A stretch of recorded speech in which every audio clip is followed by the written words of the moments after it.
Assalamualaikum warahmatullahi wabarakatuh. Perkenalkan, kami dari kelompok 1 ingin mempresentasikan tentang konsep hutang dan ekuitas. Anggota kami terdiri dari Saidin Akbar, Kristilia Gita, Dia Ramadhani, Eli Rasmawati. Yang pertama, pengertian hutang. Menurut FASB, hutang adalah pengorbanan manfaat ekonomi di masa yang akan datang yang muncul dari kewajiban khusus suatu badan usaha saat ini untuk mentransfer aktiva atau menyediakan jasa pada badan usaha lain di masa yang akan datang sebagai akibat transaksi atau kejadian di masa lalu. Selanjutnya ada klasifikasi hutang. Terdiri dari hutang lancar dan hutang jangka panjang. Hutang lancar yaitu hutang dagang, hutang wesel, hutang bank, hutang gaji, hutang bunga, dan hutang dividen. Hutang jangka panjang yaitu hutang obligasi, hutang wesel jangka panjang, hutang hipotek, hutang pensiun, dan hutang sewa guna. Lanjut lagi, karakteristik hutang itu dapat disimpulkan sebagai berikut. Yang pertama adalah kewajiban hutang. Yang kedua timbul dari transaksi masa lalu ataupun transaksi yang baru saja dilakukan. Yang ketiga adalah penyelesaian yang harus diselesaikan.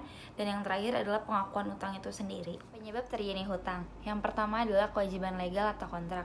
Hutang yang disebabkan oleh kewajiban legal atau kontrak ini biasanya terjadi atau timbul karena adanya perjanjian formal dan lewat jalur hukum yang menyebutkan bahwa harus adanya pembayaran atas barang dan jasa dalam jumlah tertentu untuk periode tertentu juga. Yang kedua adalah kewajiban konstruktif.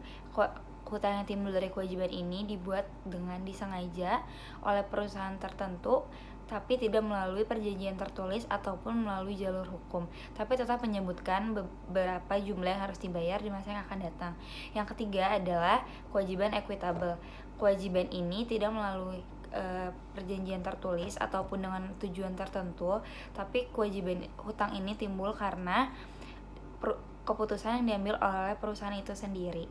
Nama saya Dia Ramadhani Fadila. Selanjutnya saya akan menjelaskan tentang penyelesaian hutang.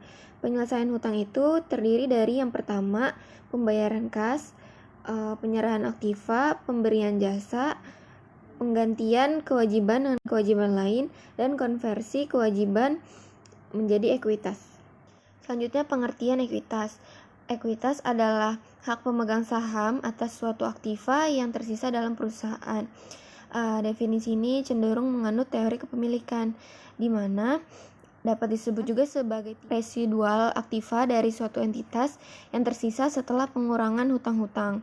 Pada perusahaan bisnis, ekuitas adalah tingkat Teori kepemilikan. ekuitas.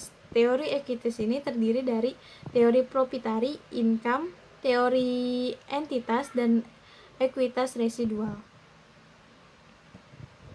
Dua versi teori entitas. Yang pertama versi tradisional, yang kedua versi baru. Versi tradisional ini adalah perusahaan beroperasi untuk pemegang ekuitas, yaitu pihak yang memberi dana bagi perusahaan dengan investasi yang dilakukan pemilik. Yang kedua versi baru. Perusahaan beroperasi atas namanya sendiri dan berkepentingan terhadap kelangsungan hidupnya sendiri.